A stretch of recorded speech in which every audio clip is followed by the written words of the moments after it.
Hello girls, हमने लखनवी अंदाज जो निबंध है वो हमने पढ़ा था, एक्सप्लेन कर दिया था आपको। और एक और बात, ये जो आपका पाठ है ये निबंध विधा में आधारित है, ठीक है। आज हम प्रश्न करते हैं। लेखक को नवाब साहब के किन हाव भावों से महसूस हुआ कि वे उनसे बातचीत करने के लिए तनिक भी उत्सुक नहीं हैं।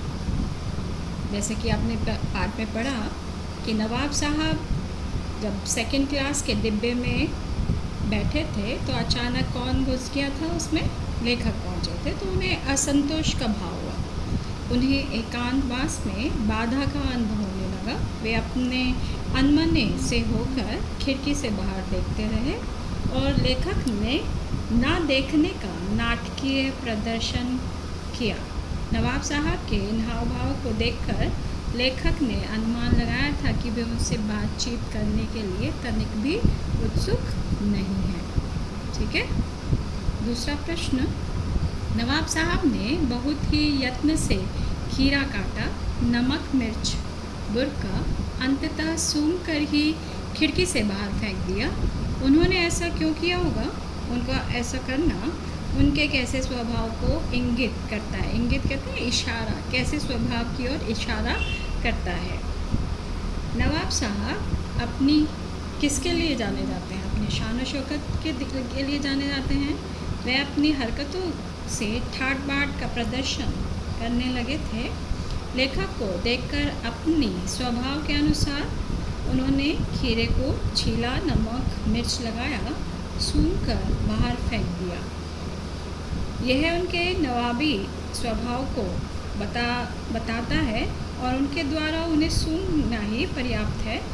खीरे खाकर पेट भरने की आदत तो साधारण लोगों की बात है। इस प्रकार यह सब नवाब के अमीरी दिखावे के स्वभाव की ओर इशारा करता है, यानी दिखावटीपन जो था उनका नवाब का, उस ओर इशारा करता है। थर्ड प्रश्न है, बिना विचार घटना और पात्रों के भी क्या कहानी लिखी जा सकती है? यशपाल जो लेखक हैं ने इस विचार से यशपाल के इस विचार से आप कहाँ तक सहमत हैं? जैसे कि लेखक ने अपने उसको दिखाया, तो यहाँ पर आपको बताना होगा कि आप उनके विचार से सहमत हैं, क्योंकि बिना जो कहानी होती है किसी घटना का ऐसा वर्णन है जो किसी विशेष कारण की ओर संकेत करता है। घटना कैसे घटी, उसके क्या कारण हैं, उसका क्या परिणाम हुआ, यह सब जानने की हमारे मन में उत्सुकता बनी रहती है। और घटना बिना कारण के नहीं होती, अतः बिना पात्र के, यानी बिना किसी पात्र के, पात्र में यानी जो उसमें रोल प्ले करते हैं, बिना पात्रों के, बिना कहानी के, बिना कारण के घटना कैसे संभव हो सकती है? घटना के बिना विचार कैसे? अतः लेखक का मानना है कि बिना विचार घटना और पात्रों की कहानी नहीं लिखी जा सकती। हम उनके विचार से पूर्ण रूप से सहमत हैं। तो इसके लिए आपका एक विचार भी होना चाहिए, घटना भी होनी चाहिए, पात्र भी होनी चाहिए, तभी कहानी क्या होती है, लिखी जा सकती है।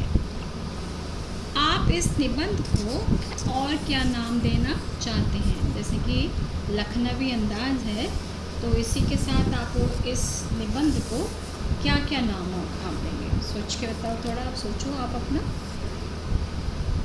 जैसे थोथा चना बाजे घना,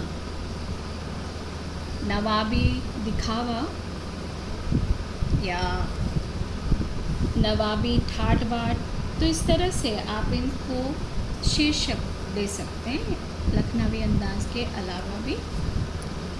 अब है रचना और अभिव्यक्ति के आधार पर प्रश्न है। नवाब साहब द्वारा खीरा खाने की तैयारी करने का एक चित्र प्रस्तुत किया गया है, जैसे कि पाठ में आपने पढ़ा। इस पूरी प्रक्रिया को अपने शब्दों में व्यक्त करना है। तो आप आसान है, ये आप व्यक्त कर देंगे, इसको मुझे एक्सप्लेन करने की ज़रूरत नहीं है। किन किन चीज़ों का रसास्वादन करने के लिए आप किस प्रकार की तैयारी करते हैं?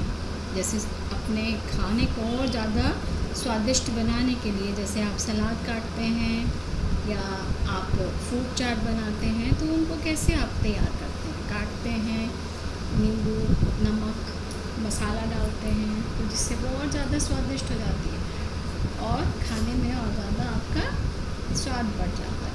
तो ऐसे आप ये भी आप स्वयं करेंगे। ये दोनों प्रश्न जो हैं आपके 5वें के 2 पार्ट हैं, उनको आप अपनी पर्सनल नोटबुक में लिखेंगे। खीरे के संबंध में नवाब साहब के व्यवहार को उनकी सनक कहा जा सकता है। आपने नवाबों की और भी सनकों और शौक़ के बारे में पढ़ा होगा। किसी एक के बारे में देखिए, यानी जैसे कि पाठ में हमने देखा कि उन्होंने खीरा धोया, काटा, यत्न से उनके फाके करे, उन पे नमक लगाया और सूंघ कर ही उन्होंने बाहर फेंक दिया। यह एक तरह की क्या है, सनक है। तो इसी तरह की और कई भी सनकें आपने पढ़ी होंगी, तो उनको आप अपनी पर्सनल नोटबुक में आप लिखेंगे। 7वां प्रश्न है, क्या सनक का कोई सकारात्मक रूप हो सकता है? यदि हाँ, तो ऐसी सनकों का उल्लेख कीजिए। सनक मीन्स यानी एक जुनून, उसमें आपकी पॉजिटिविटी होनी चाहिए। जैसे कि आपने सिकंदर का देखा है, सिकंदर ने पूरे संसार को जीतने की एक मुहिम जो उठा ली थी, उन्होंने उसको पूरा किया, तो ये एक तरह की क्या हो गई, सनक हो गई। ऐसे ही आपका दूसरा एग्जाम्पल है चाणक्य का।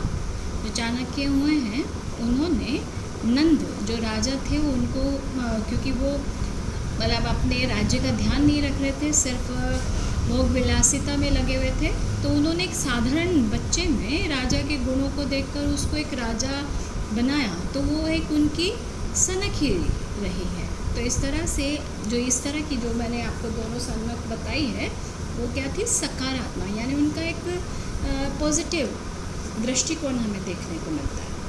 तो इस तरह से यदि जैसे आप लोग अपने नंबर लाना चाहते हैं, तो आपको एक जुनून होना चाहिए, तो वो आपकी सकारात्मक सनक हो सकती है। ठीक है, आप मेरे इन उदाहरणों से समझ गए होंगे कि कैसे आपको अपने जीवन में सकारात्मक दृष्टिकोण लाना है। तो अब ये जो आपके प्रश्न हैं 3, प्रथम, फर्स्ट, सेकंड और थर्ड, ये आपको फेयर नोटबुक में करना है। ठीक है, और ये बाकी के जो हैं, ये आपको अपनी पर्सनल नोटबुक में करना है। थोड़ा सा आपके इस तरह के प्रश्न आप जब करोगे तो आपका राइटिंग स्किल डेवलप होगा। ठीक है, आज हम इसी के साथ विराम लेते हैं। धन्यवाद।